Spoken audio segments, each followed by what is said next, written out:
Good morning विद्यार्थी मित्रांनो. आजच्या भागात आपण सहकार आयुक्त व निबंधकाची भूमिका म्हणजेच रोल, सहकारी चळवळीत किंवा सहकारी संस्थांबाबत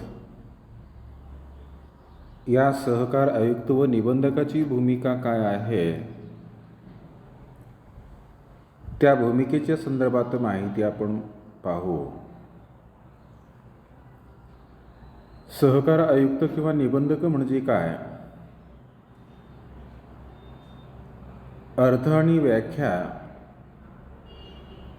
त्याचबरोबर आपल्या महाराष्ट्र राज्यातील सहकार खात्याची रचना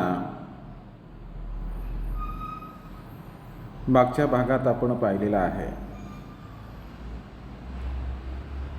थोडक्यात राज्यस्तरावर सहकार आयुक्त व निबंधक असतो संपूर्ण राज्याकरिता. महाराष्ट्र राज्यात 9 विभाग आहेत. त्या विभागीय स्तरावर संपूर्ण विभागाकरिता विभागीय सहनिबंधक असतो. प्रत्येक जिल्ह्यासाठी म्हणजेच संपूर्ण जिल्ह्यांकरिता जिल्हा उपनिबंधक असतो. त्यानंतर खालच्या स्तरावर तालुका स्तरावर संपूर्ण तालुक्याकरिता सहाय्यक निबंधक असतो. या प्रकारे एकंदरीत महाराष्ट्र राज्यात प्रशासकीय रचना आहे. आणि या सहकार आयुक्त किंवा निबंधकाची नियुक्ती राज्य सरकारमार्फत होत आहे. स्पर्धा परीक्षेच्या माध्यमातून ह्या प्रशासकीय अधिकाऱ्यांची निवड राज्य शासन करीत असते. मग अशा सहकार आयुक्त व निबंधकाची भूमिका संपूर्ण महाराष्ट्र राज्याकरिता, विभागांकरिता किंवा जिल्ह्यांकरिता किंवा तालुक्यांकरिता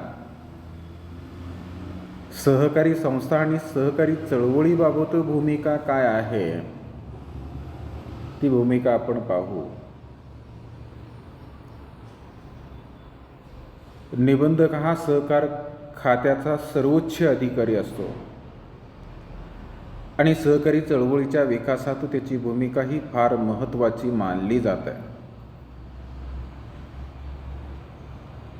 शाही कृषी आयोगाने निबंधक हा सहकारी चळवळीचा पाया असतो असे मत व्यक्त केले आहे. आणि सहकारी चळवळीवर नियंत्रण ठेवण्यासाठी भारतात 1904 मध्ये जो पहिला भारत सरकारचा पतसंस्था कायदा पारित करण्यात आला आणि त्या कायद्यामध्ये तर सहकार खाते स्थापन केले गेले.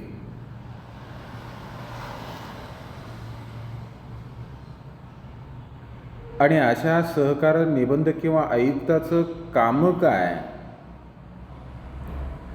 सहकारी संस्थांची नोंदणी करणे, पोटनियम मंजूर करणे, कारभारावर लक्ष ठेवणे, संस्थांमधील न्यायनिवाडा करणे, गरजेनुसार संस्थेचं विसर्जन करणे म्हणजेच संस्था बंद करणे, ह्या कामे ह्या सहकार आयुक्त किंवा निबंधकाला पार पाडावी लागतात. म्हणूनच या निबंधकाला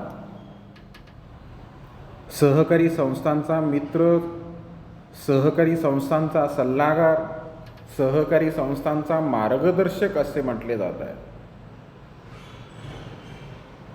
यावरून संस्थेच्या कार्यात निबंधकाची भूमिका ही महत्त्वाची आहे. सर्वसामान्यपणे निबंधकाला कोणत्या भूमिका पार पाडाव्या लागतात त्या भूमिका आपणास या मुद्द्यांद्वारे आपणास सांगता येईल. एकंदरीत सहकार निबंधकाच्या भूमिका ह्या 9 भूमिका आहेत. प्रतिनिधीची भूमिका, नेत्याची भूमिका, दुवा म्हणून भूमिका, पालक म्हणून भूमिका, मार्गदर्शक म्हणून भूमिका, कठोर प्रशासक म्हणून भूमिका, लवाद किंवा न्यायनिवाडा करण्याची भूमिका निर्माता, पालनकर्ता, विसर्जक म्हणून भूमिका आणि संस्था बंद म्हणजेच समाप्तीकरण करण्याची भूमिका, या 9 भूमिका एकंदरीत सहकार निबंधकाला सहकारी संस्था किंवा संपूर्ण सहकारी चळवळीकरिता पार पाडावी लागतात. आता पहिला भूमिका प्रतिनिधीची भूमिका. आता प्रतिनिधी म्हणजेच प्रतिनिधित्व करणे. राज्य सरकार सहकार खात्यांबाबत किंवा सहकारी खात्याच्या विकासाबाबत धोरण आखत असतात आणि धोरणांची अंमलबजावणी राज्य सरकारचा प्रतिनिधी या नात्याने सहकार निबंधकाला करावा लागतो. सहकारी संस्थांच्या समस्या, अपेक्षा राज्य सरकारपर्यंत पोहोचवण्याचं काम किंवा त्या सोडवण्याचं काम देखील निबंधक करीत असतो. म्हणून संपूर्ण महाराष्ट्र राज्याच्या सहकार खात्याचं नेतृत्व संस्थेचा एक प्रतिनिधी म्हणून, संपूर्ण सहकारी चळवळीचा एक प्रतिनिधी म्हणून सहकार निबंधकाला एक महत्त्वाची भूमिका पार पाडावी लागतात. म्हणजेच राज्याच्या सहकार खात्याचा प्रमुख म्हणून प्रतिनिधीची भूमिका सहकार निबंधक पार पाडित असतो. त्यानंतर दुसरा, नेता म्हणून भूमिका पार पाडणे. सहकार आयुक्त किंवा निबंधकाला या सहकारी चळवळीमध्ये एक नेत्याची भूमिका पार पाडावी लागतात. आज आपण पाहतो ज्याप्रमाणे एखादा नेता, ज्याला आपण लोकसेवक म्हणून ओळखतो, जनतेची सेवा करणारा, जनतेचे प्रश्न, जनतेच्या समस्या सोडविणारा, त्याचप्रमाणे सहकार आयुक्त किंवा निबंधकाला सहकारी संस्थेच्या समस्या सोडवून सहकारी क्षेत्राला प्रगती व विकासाच्या मार्गावर नेत असतो. म्हणजेच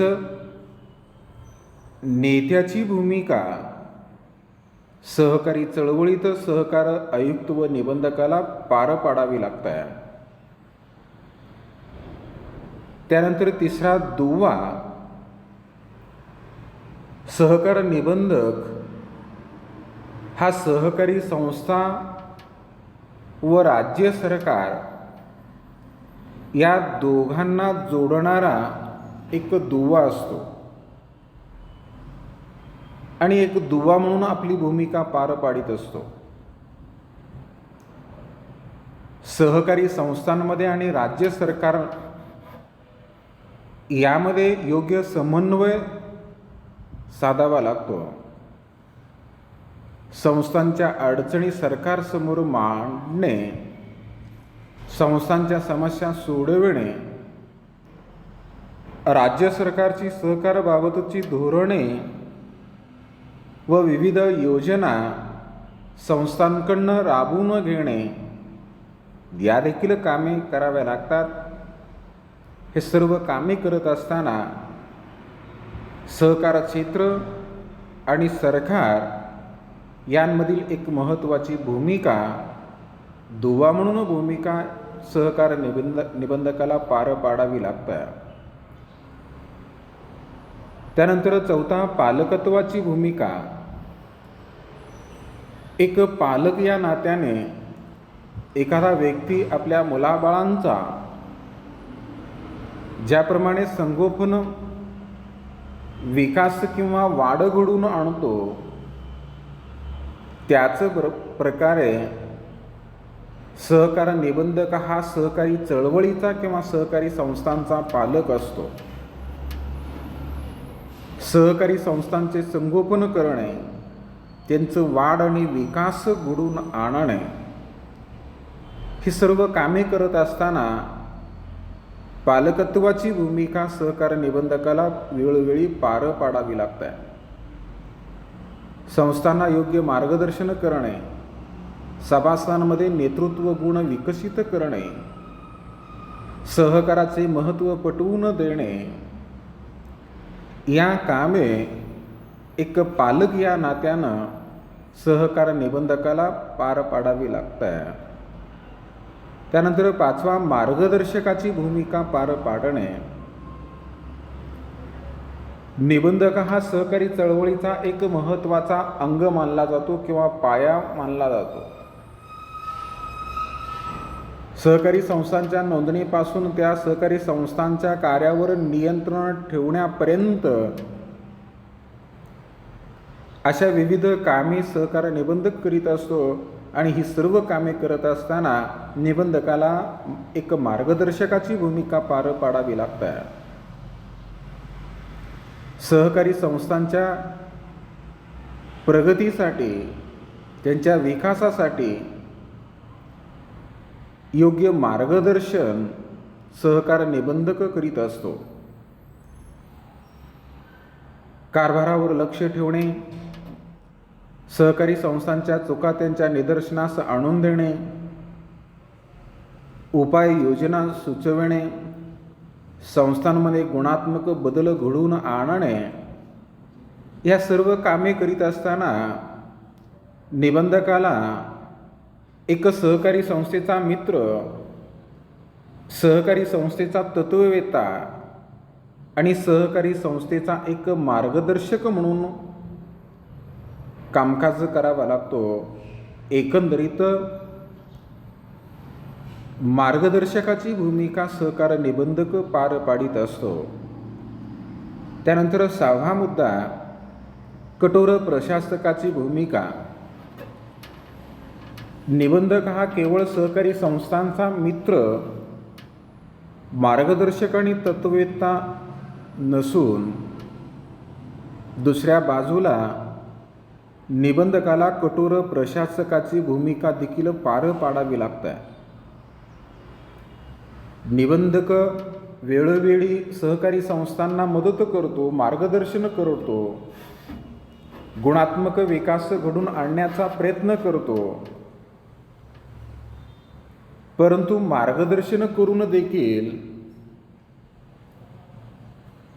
जर सहकारी संस्था सहकार कायद्यानुसार आणि स्वतःच्या पोटनियमानुसार जर कारभार जर करीत नसेल, अशा प्रसंगी कठोर प्रशासकाची भूमिका निबंधकाला पार पाडावी लागते. सहकारी संस्थांवर दंडात्मक कारवाई करणे, प्रसंगी संस्थेची नोंदणी रद्द करणे, ही देखील कामे एक कठोर प्रशासक या नात्यानं निबंधकाला स्वतःची भूमिका पार पाडावी लागते. म्हणजेच निबंधक हा कठोर प्रशासक असतो. त्यानंतर 7वा, लवादविषयक भूमिका पार पाडणे. लवाद म्हणजे काय? न्यायनिवाडा करणे. सहकारी संस्थांमध्ये कालानुरूप परिस्थितीनुसार संस्थेत वादविवाद किंवा तंटे निर्माण होतात. या तंटे एक न्यायनिवाडा म्हणून निबंधकाला एक जबाबदारी पार पाडावी लागते. कायद्यातील तरतुदींमध्ये मतभेद निर्माण होतात. संचालक, सभासद, अध्यक्ष यांच्यामध्ये मतभेद निर्माण होतो. पक्ष प्रतिपक्ष निर्माण होतात. अशा प्रसंगी दोन्ही पक्षाचे मत मांडून, दोन्ही पक्षाचे मत ऐकून निपक्षपातीपणे न्यायाधीशाची भूमिका सहकार निबंधकाला बजवावी लागते.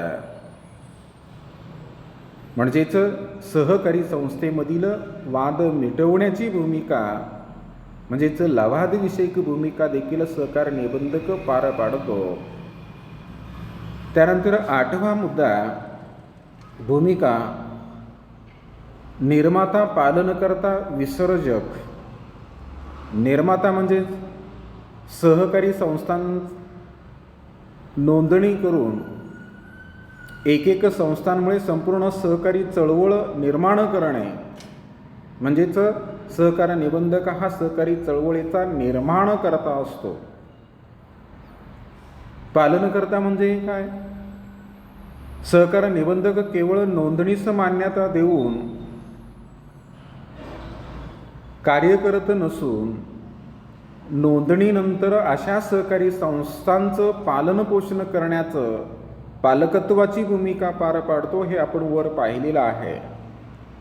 त्याचप्रमाणेच संपूर्ण सहकारी चळवळीचा सहकार निबंधक हा योग्य मार्गदर्शन करून पालकत्वाची भूमिका पार पाडतो, म्हणजेच चळवळीचा हा पालनकर्ता असतो.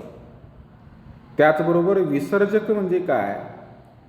कायद्यानुसार किंवा संस्थेच्या पोटनियमानुसार जर संस्था कारभार करीत नसेल अशा प्रसंगी संस्थेचं समाप्तीकरण करणे किंवा संस्थेची नोंदणी रद्द करणं म्हणजेच संस्थेचं विसर्जन करणे ही देखील कामे सहकार निबंधक करीत असतो. म्हणून निबंधक हा सहकारी चळवळीचा किंवा सहकारी संस्थांचा निर्माणकर्ता, पालनकर्ता आणि विसर्जक असतो. याला आपणास देवतांचं देखील उपमा आपणास देता येईल. सहकार निबंधक हा सहकारी चळवळीचा ब्रह्म, विष्णू आणि महेश असतो. ब्रह्म म्हणजे निर्माणकर्ता, विष्णू म्हणजे पालनकर्ता, महेश म्हणजेच संहारकर्ता. निर्माण करणे, पालन पोषण करणे, विसर्जन करणे म्हणजेच संस्थेची नोंदणी करणे, नोंदणी रद्द करणे किंवा संहार करणे ही भूमिका निबंधक पार पाडित असतो. त्यानंतर शेवटची भूमिका संस्था समाप्तीकरण करणे. सहकारी संस्थांची नोंदणी रद्द करून संस्था समाप्तीकरण देखील सहकार निबंध करू शकतो. परंतु नोंदणी रद्द केव्हा करतो? संस्थेचं कारभार असमाधानकारक असेल, संस्था डबघाईस आली असेल, संस्थेच्या कार्यात सुधारणा होत नसेल तर अशा प्रसंगी सहकार निबंधक विलयन अधिकाऱ्याची नियुक्ती करतो. विलयन अधिकारी म्हणजे संस्था बंद करण्यासाठी बोलवण्यात आलेली अधिकारी स्वतंत्र विलयन अधिकाऱ्याची नियुक्ती करतो आणि नियुक्ती करून संस्था समाप्तीकरण करण्यास आदेश देतो. आणि आदेश दिल्यानंतर विलयन अधिकारी अंतिम सर्वसाधारण सभा बोलवून त्या सभेमध्ये संस्था बंद किंवा संस्था बरखास्त का करण्यात येत आहे याचा खुलासा करतो आणि सर्व सभासदांच्या सहमतीने संस्था बंद करण्यात येतं. म्हणजेच संस्था समाप्तीकरण करण्याची देखील भूमिका सहकार निबंधकाची आहे आणि संस्था बंद करण्यासाठी विलयन अधिकारी या ठिकाणी नियुक्त करतात. विलयन अधिकारी अंतिम सर्वसाधारण सभा बोलवितो आणि अशा सभेमध्ये संस्था बंद करण्याचा निर्णय घेतला जातो. तर या प्रकारे आपणास निबंधकाच्या विविध भूमिका स्पष्टपणे आपणास सांगता येईल. निबंधकाला या वेगवेगळ्या भूमिका सहकारी चळवळीत प्रत्येक सहकारी संस्थांबाबत पार पाडावी लागतात. मग प्रतिनिधीची भूमिका, नेता म्हणून भूमिका, दुवा म्हणून भूमिका, पालकत्व म्हणून भूमिका, मार्गदर्शक म्हणून भूमिका, कठोर प्रशासक म्हणून भूमिका, लवादविषयक भूमिका, निर्माता, पालनकर्ता आणि विसर्जक म्हणून भूमिका आणि संस्था समाप्तीकरण करण्याची भूमिका. तर या प्रकारे निबंधकाच्या भूमिका आपणास सांगता येईल. तर या ठिकाणी आपण थांबू. धन्यवाद.